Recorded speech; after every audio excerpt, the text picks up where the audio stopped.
changed most is the character of news ownership. I only found out years after the fact, for example, about the pressure that the White House of the late President Richard Nixon put on my then bosses during my coverage of the Watergate crimes. Pressure to cut down the length of the pieces. Pressure to call me off that story and so on. Because back then, my bosses took the heat, so I didn't have to.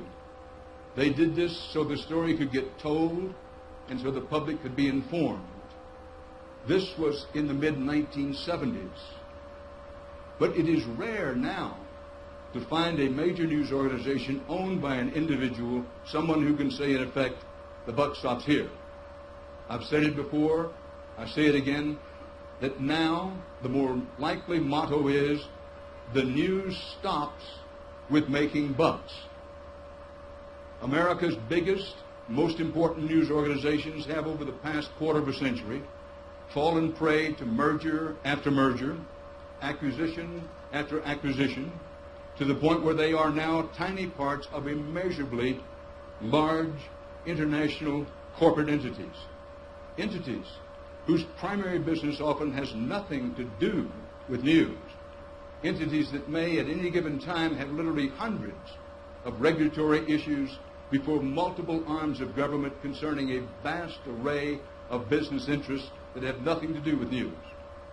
These are entities that, as publicly held and traded corporations, have as their overall reigning mandate to provide a return on shareholder value, to increase profits, and not over time, not over the long haul, but quarterly, if not on a tighter schedule.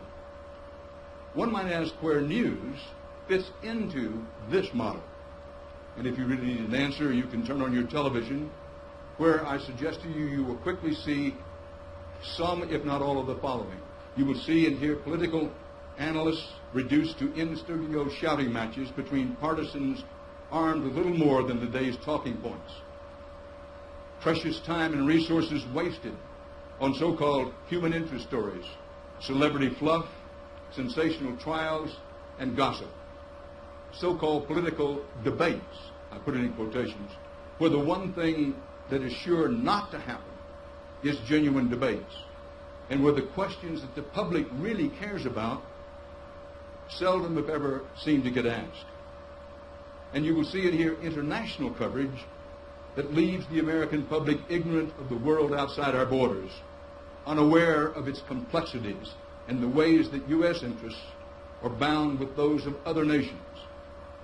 Does the American news audience know, for one example, that the concern among foreign policy elites in this country over the situation in Georgia has everything to do with major gas and oil pipelines constructed there with U.S. backing against Russian protests?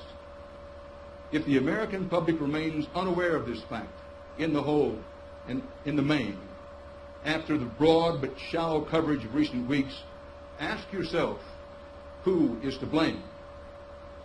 I could go on, and I know you'll be relieved to know that I won't, cataloging journalistic sins of which I know you're all too aware.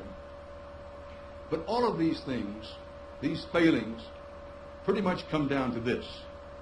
In the current model of corporate, big international conglomerate corporate ownership, the incentive to produce good and valuable news is simply not there. American journalism is in need of a spine transplant.